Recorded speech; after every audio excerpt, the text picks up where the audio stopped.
Bismillahirrahmanirrahim. Assalamualaikum warahmatullahi wabarakatuh.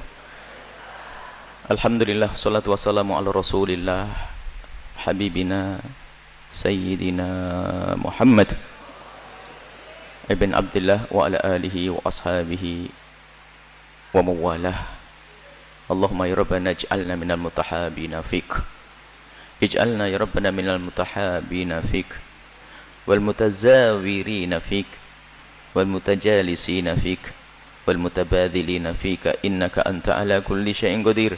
Allahumma ya Rabbana hsyurna yaumal qiyamati ma'a zumrati habibika sayyidina Muhammad wa tahta liwa'ihi. Allahumma ya Rabbana arzuqna tabata qabla al-maut wasyahadata indal maut wal jannata ba'dal maut. Amma ba'du. Kami cintai, yang kami muliakan para perindu-perindu ridha Allah, pecinta baginda Nabi Muhammad SAW, para pemirsa, para pendengar dimanapun anda berada. Alhamdulillah kita bisa berkumpul kembali di majlis ini, majlis hadis. Kita sudah masuk bab baru, babul bukai. Qala al-musannif rahimahullah ta'ala nafa'ana Allahu bihi wa bi'ulumihi wa bi'ulumi masyaikhihi fid daraini amin ila an qala babul bukai wal khawfi indal mururi bi kuburiz zalimin. Bab menangis dan merasa takut saat melewati kuburan orang-orang zalim. Na'udzubillah, menjadi orang zalim, hidupnya menakutkan, matinya pun harus dihindari kuburnya. Betul-betul manusia yang harus dijauhi itu. Maka jauhi kezaliman, jangan menjadi orang zalim. Ini peringatan bagaimana kita kalau melewati kuburan orang zalim. Buka wal khauf, menangis dan rasa takut. Wa masari'ihim, di saat kita melewati tempat kehancuran mereka, mati mereka. Wa idharil iftiqari ilallah, dan di saat itu juga kita menampakkan rasa perlu kita, hajat kita kepada Allah untuk menjaga iman kita, menjaga akhlak kita, menjaga akidah kita, agar kita tidak menjadi orang zalim seperti mereka itu. Wa takhdir minal ghaflati an dzalika, awas wanti-wanti, peringatan, awas jangan kamu lalai untuk merenungi itu semuanya. Lihat judulnya yang sudah luar biasa menarik. Jadi kalau kita melewati kuburan orang-orang zalim, ahli maksiat, orang-orang yang tidak sujud kepada Allah, lihat lewat kubur mereka, hendaknya kita langsung merenung. Sampai kalau bisa menitikkan air mata, merenungi, kalau aku tidak menjaga imanku, akidahku, pergaulanku, aku bisa menjadi mereka. Dan akan terhinakan di dunia dan di akhirat. Menangisnya menangis buah tafakkur, menangis buah daripada merenung. Ini orang dihinakan oleh Allah. Di dunia dia membuat keonaran, membuat kerusakan di muka bumi. Setelah mati dia akan mendapatkan siksa dari Allah. Kemudian sampai menitikkan air mata kita. Air mata rasa takut. Sehingga inilah yang akan membentengi kita, akan mengawal kita rasa takut ini. Sehingga kita tidak akan berbuat zalim, tidak sewenang-wenang, tidak melakukan keonaran. Dan memang begitu pendidikan dari Nabi. Bahkan secara umum kalau kita lewat kubur, melewati kuburan, hendaknya kita tidak hanya melihat kematian si fulan itu, tapi lihat kematian diri kita sendiri. Kita juga akan mati, pangkat tinggi pun akan kita tanggalkan dan kita tinggalkan, harta yang melimpah pun juga akan kita tinggalkan, anak istri kita tinggalkan. Lihat, kita akan menuju ke liang lahat itu. Semuanya harus sadar, dan inilah kata Imam Haddad, cambuk yang luar biasa besar. Bagi siapapun yang tidak bisa dinasihati oleh lesan, tidak dinasihati oleh seorang ustadz, tidak bisa dinasihati dengan kalimat-kalimat yang dirangkai, maka nasihat yang paling dahsyat adalah ingatkan kalau dia bakal mati. Bakal mati. Banyak orang yang mengejar pangkat, baru naik, baru dilantik, besok mati. Orang kaya raya bangun rumah megah, Masya Allah, baru diresmikan syukuran, belum selesai bubar sudah mati. Bahkan ada lagi orang kaya raya, Masya Allah, lihat ini dunia, kaya raya, rumahnya banyak, kamarnya 16 barangkali, lihat semua ber-AC, full AC, banyak kulkas besar-besar.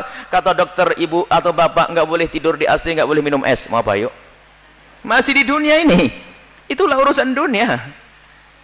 Akankah kita berbangga dengan dunia? Akan tapi inilah orang yang sadar melihat kubur seperti itu. Aku akan ke sana, maka aku akan menuju kubur dengan apapun yang Allah berikan kepadaku. Aku harus punya persiapan.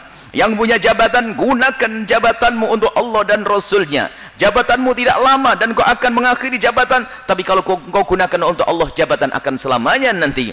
Kita akan mulia di hadapan Nabi. Yang punya kekayaan, gunakan kekayaanmu untuk Allah dan Rasulnya. maka kekayaan akan abadi. Yang kita tinggal akan berlalu kisahnya.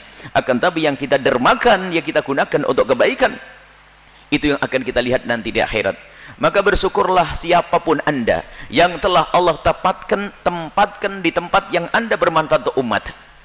Siapapun Anda. Ada pekerjaan macam-macam. Ada pekerjaan orang yang kerjaannya hanya untuk diri sendiri. Akan tapi ada pekerjaannya seseorang yang Allah tempatkan orang tersebut untuk bekerja bermanfaat untuk orang banyak. Anda harus sadar dan syukuri itu. Gunakan, manfaatkan sehingga langkah Anda semuanya ibadah. Polisi, tentara, saya buat contoh saat ini. Anda keluar dari kantor Anda, itu lihat, Anda keluar dari rumah Anda itu ngurusi orang, termasuk itu yang di pinggir jalan, kenal nggak kenal, ganggu saya tidak ganggu saya, agamanya sama atau tidak sama, Anda harus ngatur dia. Apakah ini bukan sebuah kebaikan? Dan itu Anda lakukan setiap hari. Tinggal hitung pahala saja pakai kalkulator sampai jebol kalkulator itu. Anda mulia, cuman yang salah adalah kadang niat. Kalau niatnya tidak benar akan tidak mendapatkan kemuliaan. Subhanallah, ketahuilah ngurusi orang, ngurusi manusia itu lebih bagus daripada ibadah yang ditegakkan. Mungkin Anda sholat hanya cukup 5 waktu sama qobliyah ba'diyah. Anda tidak sempat melakukan ratusan rakaat seperti orang-orang soleh yang lainnya. Akan tapi hidup Anda ngurusi umat, ngurusi orang lain, maka itu lebih agung daripada sholat sunnah yang ditegakkan oleh ahli ibadah. Maka ini paling bagusnya pekerjaan adalah yang bermanfaat untuk orang lain. Ibadah ada 2 macam. Ibadah qasirah, ibadah yang manfaatnya untuk diriku sendiri. Ada ibadah muta'addiyah yang manfaat untuk orang banyak. Ibadah yang manfaat untuk orang banyak, itulah yang akan terus mengalirkan pahala dan pahala. Maka siapapun bersyukurlah jika Allah telah memilihkan kepada Anda pekerjaan yang Anda bermanfaat untuk orang lain. Seperti ini Pak Polisi, Bapak Tentara dan yang hadir di sini. Anda setiap hari ngurusi umat. Dan termasuk di sanjung Nabi adalah jadi juru damai. Ada keributan di sana, ada pencuri, Anda nggak usah bertanya yang dicuri siapa, ponakan saya atau bukan, nggak ada. Anda langsung datang tangkap itu pencuri, beres. Yang mencuri siapa, adik saya atau bukan, nggak bertanya itu. Kalau mencuri terbukti sudah ditangkap, selesai. Anda menjalankan tugas Anda istimewa. Nah, kalau kita tidak menjalankan tugas kita, masuk wilayah bab orang zalim. Nah, kalau orang zalim di dunia saja perlu dihindari, apalagi nanti dia waktu dikubur kuburnya. Kalau kita melewati kuburan orang zalim, orang ahli maksiat yang masyhur dengan kemaksiatannya, masyhur dengan kejahatannya, hendaknya kita lewat kuburan tersebut dengan merenung bahwasanya mereka disiksa, mereka dihukum. Jangan sampai kita masuk liang lahat, masuk kubur atau masuk alam barzah dalam keadaan kita penuh dengan kezaliman, akan disiksa seperti mereka. Sehingga rasa sadar kita itu menjadikan kita menitikkan air mata. Nah, ini pentingnya. Lalu minta kepada Allah, ya Allah jaga kami ya Allah. Jangan sampai kami seperti orang-orang itu ya Allah yang telah mati dalam keadaan tidak beriman, mati dalam keadaan punya kezaliman kepada orang banyak. Jangan ya Allah. Maka iftikar kepada Allah, memohon kepada Allah. Dan biasakan seperti itu. Itu pendidikan dari Nabi. Bukan takut kepada kubur karena ada kisah di situ ada sundel bolong sama pocongnya. Ini kan kisah di drama sama di sinetron. Kita takut kalau kita mati dalam keadaan berbuat zalim. Kita belum diampuni dosa kita oleh Allah.